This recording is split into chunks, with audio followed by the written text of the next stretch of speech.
अब जो भी कोई भी अपने पर्सनल मकासद के लिए अगर भीख मांगेगा या फलाही काम के लिए भी कोई भीख मांगता है कोई भी बंदा, तो उसको सीधा पकड़ के थाने में ले जाया जाएगा और FIA जो है उनके ऊपर सख्त जो है कड़ी से कड़ी कार्रवाई करेगी। और मैं आपको बताऊं, ये जो भिखारी होते हैं ना, मोस्टली इनके पीछे एक पूरा एक मुनज़्ज़म नेटवर्क होता है, जो लोगों को शायद पता भी होगा थोड़ी बहुत। तो वो मुनज़्ज़म नेटवर्क क्या होता है कि वो किस तरीके से काम करता है कि कोई भी इशारा जहाँ पे कोई ऐसे भिखारी को भीख मांग रहा है या कुछ सिग्नल पे कहीं खड़ा है, ठीक है, तो वो ऐसे खुलेआम नहीं मांग सकता। उनके पीछे पूरी एक टीम होती है, माफिया बैठा होता है जो उनको जगह अलॉट करता है, ठीक है, और उनको बोलता है कि आपने यहाँ पे मांगना है, आप यहाँ पे नहीं मांग सकते। और उसके बाद उसको आपने जो है ना, जो पूरी टीम पीछे है ना, जिनके थ्रू आप जहाँ पे सिग्नलों पे खड़े होते हैं या किसी गली या इशारे पे, आपने उनको उसका कमीशन देना पड़ता है, ठीक है। अगर बेसिकली जैसे अगर आप बात करें किसी फ़कीर को भी आप पैसा दे रहे हैं, तो आप ये दिमाग रखें कि आप उस मुनज़्ज़म उस गैंग को पैसा दे रहे हैं, उसको प्रमोट कर रहे हैं, आप उसको प्रवान चढ़ा रहे हैं कि इस तरीके के फ़कीर जो हैं वो पैदा करें और अपना कमीशन लें और अपनी जो है ना वो कमाई करें। मैं कहती हूँ कि गवर्नमेंट का ये बहुत अच्छा फ़ैसला है, बहुत अच्छा डिसीजन है कि उन्होंने इसके ऊपर सख्ती की, ये कानून बनाया। किसी भी गली में भी अगर आपको कोई फ़कीर दिखता है और वो भीख मांग रहा है, कोई भी अपने किसी मुफाद के लिए, तो फिर उसकी सख्त कार्रवाई की जाएगी। आप भी कंप्लेन कर सकते हैं। मुझे तो फैसला बहुत अच्छा लगा। अब ये जानते हैं कि हमारे जो बैरिस्टर साहब हैं वो क्या कहते हैं कि कानून जो है किस तरीके से, कब ये जो है सारी सिचुएशंस के ऊपर उन्होंने काबू पाया और कैसे ये फैसला किया। बैरिस्टर वकास अब्रेज़ खान साहब हैं, किसी तारुफ पे मोहताज नहीं है। अस्सलाम वालेकुम। वालेकुम अस्सलाम। आज आपने फूल नहीं लगाया? नेक्स्ट टाइम लगा के आएंगे। अच्छा जी, जो प्रोफेशनल मांगने वाले हैं, ठीक है, उनके लिए तो ठीक है, मगर जो सफ़ेद पोश हैं वो तो मांगते ही नहीं, आपको भी पता है। वो तो किसी के सामने हाथ भी नहीं फैलाते। मगर बहुत मजबूरी, अगर 3 दिन भूखे हैं, कुछ खाया नहीं है या कुछ पूरा नहीं हो रहा, तो फिर क्या कहेंगे आप? देखिए, सबसे पहले मैं कहूँगा, ज़िंदगी जीने का ख्वाब मिलता है, यहाँ हर सवाल का जवाब मिलता है। किसको समझे अमीर, किसको समझे फ़कीर, यहाँ हर चेहरे पे नकाब मिलता है। देखिए, मैं 2-3 बातें करना चाहूँगा इससे कबल के मैं कवानीन की तरफ आऊँ। नंबर 1 ये कि किसको समझे अमीर, किसको समझे फ़कीर, वो मैंने इसलिए बात की कि गुज़िश्ता साल जो है मुल्तान के अंदर FBR ने एक शख्स को नोटिस भेजा कि आपने 1 करोड़ रुपए की बीमा पॉलिसी करवाई और आपके अकाउंट के अंदर 17 लाख मौजूद है, आपने अपनी रिटर्न फाइल नहीं की, आपका सोर्स ऑफ इनकम क्या है? उसने कहा मैं पेशावर बेकारी हूँ। 1 करोड़ की उसने बीमा इंश्योरेंस करवाई अपनी पूरी फैमिली की और हाई प्रोफाइल इंस्टीट्यूशंस के अंदर अपने बच्चों को पढ़ा रहा था। इसी तरह फैसलाबाद में 2023 के अंदर एक केस रिपोर्ट किया गया, एक फ़कीर को गिरफ्तार किया गया और उसके अकाउंट से 3 करोड़ रुपया जो है वो बरामद हुआ। ये फैसलाबाद का इंसिडेंट है। लास्ट ईयर गुजरांवाला के अंदर, आज से 6 महीने पहले की मैं आपको बात बताने लगा, उसके बाद मैं कवानीन की तरफ आऊँगा। गुजरांवाला में 5 फ़कीर भाइयों ने अपनी दादी का चेलम किया और उसमें 1.25 करोड़ का उन्होंने एक्सपेंस किया, जिसमें हर तरह का उन्होंने नहीं, वो फ़कीर नहीं थे, वो फ़कीर नहीं थे, वो गलत खबर है। मैंने उन लोगों के साथ बात की, पर्सनल मेरी उनसे पूरी कॉल पे भी बात हुई, मैंने उनको शो पे भी जो है ना लाइव किया, उनसे मेरी पूरी बात हुई। वो खानदानी अच्छे घर के खाते पीते लोग हैं, वो फ़कीर नहीं थे। वो पूरा जो मीडिया के अंदर जो पूरा बिल्कुल मीडिया के अंदर सारी जो इमेज पोर्ट्रेट की गई, इसी तरह हमारे सबसे क्रेडिबल हमारा उनसे माफ़ी भी मांगे, और हमारा जो सबसे ज़्यादा एक क्रेडिबल इंस्टीट्यूशन है जो कि हमारी डॉन न्यूज़ इंग्लिश पेपर, उसने इंकशाफ किया गुज़िश्ता साल कि पाकिस्तान के अंदर 38 मिलियन लोग जो हैं वो गदाकारी के प्रोफेशन से वाबस्ता हैं। इसी तरह आप सेनेट की एग्जांपल ले रहे, सेनेट ऑफ पाकिस्तान ने ये कानून साजी की गुज़िश्ता साल जुलाई के महीने के अंदर 2024 के अंदर senate of Pakistan on the floor of parliament ये चीज़ का इंकशाफ किया कि पूरी दुनिया के अंदर जितने भी गदागर या फ़कीर या बेकारी जो हैं वो अरेस्ट हुए, डिटेन हुए, 90% का ताल्लुक पाकिस्तान से है। ये पाकिस्तान की जो इमेज है इसको मज़ीद डिस्टॉर्ट करते हैं, डैमेज करते हैं, डिस्पर्च करते हैं। कोई हरम काबा के सामने, कोई रोज़ा रसूल के सामने, कोई UAE के अंदर, फिर हमारे वीज़े बैन कर दिए गए। अच्छा, coming towards this legislation, एक मैं और बीच में ऐड करना चाहूँगी सवाल, ये जो सिग्नल्स पे खड़े होते हैं, जैसे अभी फ़कीरों को बिल्कुल बैन कर दिया गया, उनके ऊपर ये कानून जो है लागू कर दिया गया। अब ये जो शीशे ज़बरदस्ती के साफ कर रहे होते हैं, वाइपर लगा रहे होते हैं गाड़ी में, ठीक है, दिखा तो रहे होते हैं कि काम करें, मांग भीख ही रहे होते हैं, उनका भी तरीका तो भीख होता है।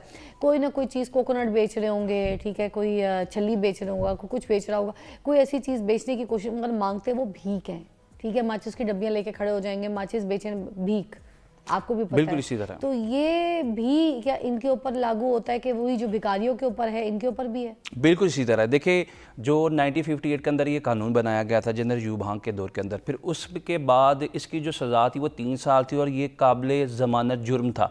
एक तरफ से आपको गिरफ्तार किया गया, दूसरी तरफ से कोई शख्स आपके पीछे आया, आपने अपने में चल के भरे और आपको ज़मानत दे दी गई। अब मौजूदा हुकूमत ने, पंजाब गवर्नमेंट ने लास्ट ईयर और अभी सेनेट के अंदर भी ये लेजिस्लेशन आ गई पूरे पाकिस्तान के लिए कि जो शख्स किसी की स्क्रीन को नॉक करे, किसी की विंडो को नॉक करे, किसी को हरासा करे, किसी से भीख मांगे, किसी भी मजबूरी के तहत वो भीख मांगता है, तो इसकी सज़ा 3 साल से बढ़ा के 7 साल कर दी गई और नाकाबिल ज़मानत जुर्म करार दे दिया गया। और पुलिस को ये कॉग्निजेंस दे दी गई। पहले एक प्रोसेस को फेस करना पड़ता था, मजिस्ट्रेट से आप सबसे पहले जाके वारंट लेते थे, लोगों को गिरफ्तार करते थे, मजिस्ट्रेट की कोर्ट में पेश करते थे। अब पुलिस को मुकम्मल तौर पर इख्तियार दे दिया गया कि जहाँ पे भी आपको कोई बेकारी, कोई गदागर किसी भी रूप में नजर आता है, चाहे वो माचिस की डिब्बी पकड़ के या किसी भी रूप में नजर आता है, चूंकि वो ये ढोंग रचाते हैं, जैसे कि वाइपर बेच रहे हो या वो स्क्रीन के शेड्स, गाड़ियों के शेड्स, विंडो के बेच रहे हो, ठीक है, अखबार बेच रहे हो और उसके बाद माचिस की डब्बियाँ बेचने के बहाने जो है मांग भीख ही रहे हो।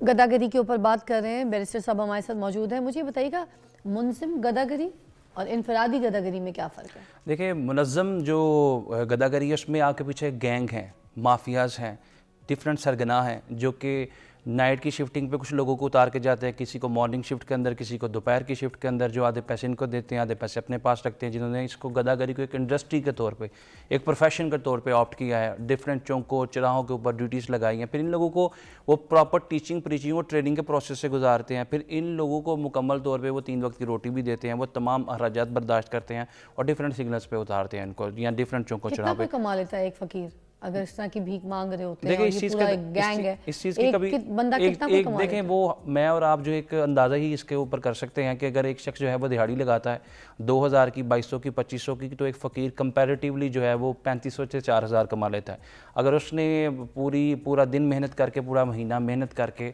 मशक्क़त मेहनत की भट्टी में पिघल के अगर उसने जो है वो 60 से 70 हज़ार कमाना, तो फिर कंपैरेटिव से डबल कमाएगा। इससे ये है कि मेहनत कश जो है उसकी जो है वो हौसला शिकनी होगी, बजाय इसके हम उसको इनकरेज करें। जो लोग स्ट्रगल करते हैं, जो लोग स्ट्राइव करते हैं, पूरा दिन जो है जून जुलाई की गर्म दोपहरों में और सर्दियों की ठठराती शामों में मेहनत करते हैं, वो समझते हैं कि ये लोग जो है 38 मिलियन के करीब लोग जो हैं इस वक्त एसोसिएटेड हैं, एफिलेटेड हैं इस प्रोफेशन के साथ, हम लोग भी फिर यही काम कर लें। तो लिहाजा मैं ये समझता हूँ कि गवर्नमेंट जब इन लोगों के गिरद घेरा तंग करेगी, इनको गिरफ्तार करेगी, अदालतों में पेश करेगी, प्रॉपर प्रोसिक्यूट कराएगी, अदालत इनको कॉन्विक्ट करेंगे, 7 से 10 साल की सजाएँ देंगे और 30 लाख तक जुर्माना करेंगे, तो इन लोगों को जो है एक इबरतनाक, अंदेशनाक और कर्बनाक इमेज इंप्रेशन ज़रूर मिलेगा कि रियासत ने कमर कस ली, रियासत ने आस्तीनें चढ़ा ली, कफ़े उठा ली और जो है हमारे खिलाफ इन्होंने कमर कस ली। उन्होंने फैसला कर लिया कि अब जो है वो गदागरी से रिलेटेड जितने भी माफिया सरगना इसकी कमर तोड़नी है, अभी जो बिल मंजूर हुआ है इसके खिलाफ अगर देखा जाए तो फिर क्या ये जो पुलिस है, ये जो FIA वाले हैं, इनके इख्तियारात में भी इजाफा हो जाएगा? बहुत ज़्यादा इजाफा कर दिया गया। FIA को जो डोमेन थी उसकी जुरिस्डिक्शन फॉरेन कंट्री में जितने भी ये लोग भीख मांगते हैं, गदागरी करते हैं, पाकिस्तान की नेशनली इंटरनेशनली इमेज को या पोर्ट्रेट को डिस्पर डैमेज या डिस्टॉर्ट करने की कोशिश करते हैं, FIA को मुकम्मल तौर पर यह इख्तियार दे दिया गया कि उन लोगों को डिपोर्ट करवाएं और जब वो पाकिस्तान आए तो उनका जो ID कार्ड है, यहाँ तक मेरे ख्याल में प्रपोज अमेंडमेंट्स के अंदर ये भी एक एलिमेंट जो है वो पॉइंट ऐड किया जाएगा कि इन लोगों की जो नेशनैलिटी है वो भी शायद इनको ब्लैक लिस्ट कर दिया जाए, इसके बाद वो बैरून मुल्क ही ना जा सकें। तो मैं ये समझता हूँ कि बड़ा अच्छा इक़दाम है। बैरून मुल्क जो भीख मांगते हो, जो हमारे मुल्क के अंदर भीख मांगते हैं, वो तो 24 अगस्त 2024 के अंदर कानून पास कर लिया गया था, वो इन्फोर्स हो चुका है।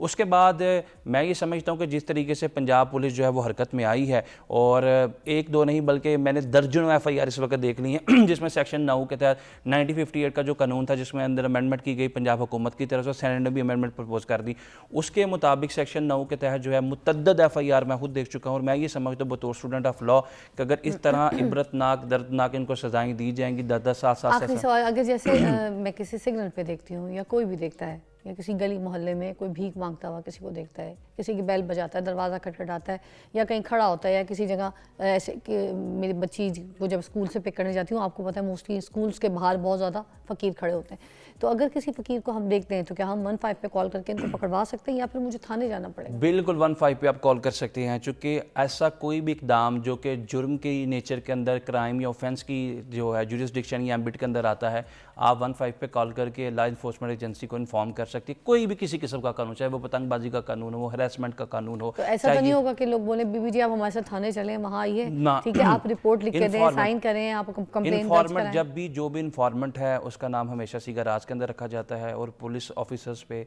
लॉ तो इन्फोर्समेंट जहाँ एजेंसीज पे। फकीर देखा गया है, जहाँ कोई सिग्नल में कोई ऐसा गैंग देखा गया है, जहाँ पे कोई फकीर, कोई बच्चा भीख मांगता देखा गया है, तो हम 15 पे कॉल करके रिपोर्ट कर सकते हैं, और हमें करनी चाहिए, करनी चाहिए, हमें करनी चाहिए। अगर हम चाहते हैं ये बच्चे हमारा कल का फ्यूचर बने, तो इनको इन गैंगों के हवाले नहीं करना चाहिए कि यहाँ पर ये इन गैंग्स के अंदर शामिल होके तो गदागरी करें, भीख मांगे और हमारे इस मुल्क का फ्यूचर ख़राब करें। आपसे मुलाकात करती हूँ कल, अपना बहुत ख्याल रखिएगा। Thank you so much.